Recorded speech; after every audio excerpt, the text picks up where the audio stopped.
Mapalad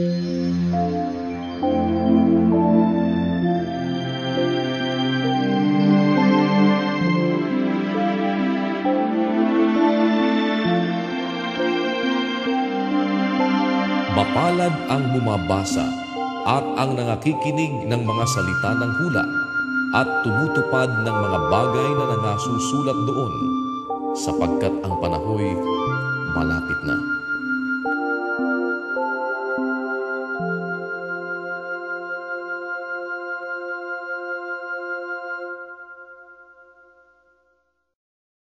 Unang Juan, Kapitulo 2. Mumuntikong mga anak, ang mga bagay na ito ay isinusulat ko sa inyo upang kayo'y huwag magkasala. At kung ang sino man ay magkasala, ay may tagapamagitan tayo sa Ama, si Jesucristo ang matuwid. At siya ang pampalubag loob sa ating mga kasalanan, at hindi lamang sa ating mga kasalanan, kundi nang sa buong sanlibutan din naman. At sa ganito'y nalalaman natin na siya'y ating nakikilala kung tinutupad natin ang kanyang mga utos. Ang nagsasabing nakikilala ko siya at hindi tumutupad ng kanyang mga utos ay sinungaling, at ang katotohanan ay wala sa kanya. Datapwat ang sino mang tumutupad ng kanyang salita, tunay na sa kanya ay naging sakdal ang pag-ibig ng Diyos. Dahil dito'y nalalaman natin tayo'y nasa kanya. Ang nagsasabing siya'y nananahan sa kanya ay nararapat din namang lumakad na gaya ng inilakad niya. Mga minamahal, wala akong isinusulat sa inyo na anumang bagong utos, kundi ang dating utos na nasa inyo, buhat ng pasimula. Ang dating utos ay ang salita na inyong narinig. Muli, isang bagong utos ang isinusulat ko sa inyo, bagay na tunay sa kanya at sa inyo, sapagkat ang kadiliman ay lumilipas at ang tunay na ilaw ay lumiliwanag na. Ang nagsasabing siya'y nasa liwanag at napopoot sa kanyang kapatid ay nasa kadiliman pa hanggang ngayon. Ang umiibig sa kanyang kapatid ay nananahan sa liwanag, at sa kanya'y walang anumang kadahilan ng ikatitisod. Ngunit ang napopoot sa kanyang kapatid ay nasa kadiliman at lumalakad sa kadiliman, at hindi niya nalalaman kung saan siya naparoroon, sapagkat ang kanyang mga mata ay binulag ng kadiliman. Kayo'y sinusulatan ko, mumuntikong mga anak, sapagkat ipinatawad sa inyo ang inyong mga kasalanan dahil sa kanyang pangalan. Kayo'y sinusulatan ko, mga ama, sapagkat inyong nakikilala yaong buhat ng pasimula ay siya na. Kayo'y sinusulatan ko, mga binata, sapagkat inyong dinaig ang masama. Kayo'y aking sinulatan, mumunting mga anak, sapagkat inyong nakikilala ang Ama. Kayo'y aking sinulatan, mga ama, sapagkat inyong nakikilala yaong buhat pa ng pasimula ay siya na. Kayo'y aking sinulatan, mga binata, sapagkat kayo'y malalakas, at ang salita ng Diyos ay nananahan sa inyo, at inyong dinaig ang masama. Huwag ninyong ibigin ang sanlibutan, ni ang mga bagay na nasa sanlibutan.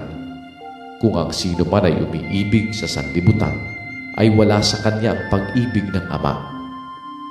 Sapagkat ang lahat na nangasa sa sanlibutan, ang masamang pita ng laman at ang masamang pita ng mga mata at ang kapalaluan sa buhay ay hindi mula sa Ama, kundi sa sanlibutan. At ang sanlibutan ay lumilipas, at ang masamang pitan niyaon, tatapwat ang gumagawa ng kalooban ng Diyos ay nananahan magpakailanman. Mumunting mga anak, ito ang huling oras, at gaya ng inyong narinig na darating ang Antikristo, kahit ngayon ay lumitaw ang marami ng Antikristo. Kaya nga nalalaman natin na ito na ang huling oras. Sila'y nangagsilabas sa atin, ngunit sila'y hindi sa atin, sapagkat kung sila'y sa atin ay nagsipanatili sana sa atin, ngunit nangagsilabas upang sila'y mahayag na silang lahat ay hindi sa atin. At kayo'y may pahid ng banal at nalalaman ninyo ang lahat ng mga bagay. Hindi ko kayo sinulatan ng dahil sa hindi ninyo nalalaman ang katotohanan, kundi dahil sa inyong nalalaman at sapagkat alinmang kasinungalingan ay hindi sa katotohanan.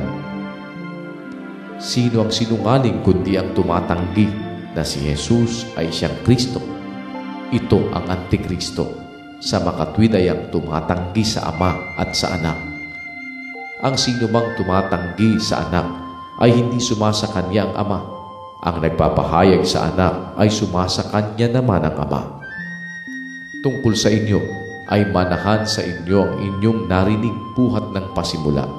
Kung manahan sa inyo yaong buhat ng pasimula ay inyong narinig, kayo naman ay mananahan sa Anak at sa Ama. At ito ang pangakong kanyang ipinangako sa atin, ang buhay na walang hanggan. Isinulat ko sa inyo ang mga bagay na ito tungkol sa mga may ibig na magdigaw sa inyo.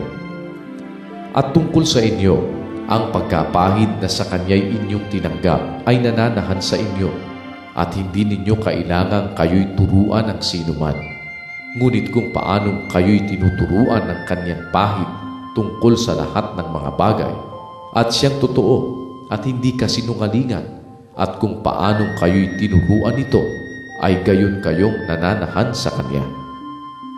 At ngayon, mumunti kong mga anak, manahan kayo sa kanya, upang kung siya'y mahayag ay magkaroon kayo ng pagkakatiwala at huwag tayong makapahiya sa harapan niya sa kanyang pagparito.